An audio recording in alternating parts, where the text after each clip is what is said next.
கேட்டதை எல்லாம் நான் தரவா? பூவான எட்டத் தொட்டு பொன்னான எழுத்தாலே கண்ணான கண்ணனோட கடுதாசி கண்டேனே. எட்டப் பிரிச்சு உன் பாட்ட படிச்சே.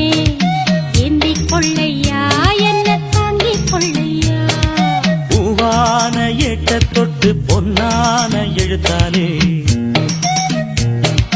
கண்ணான கண்ணுக்கொரு கடுதாசி போட்டேனே.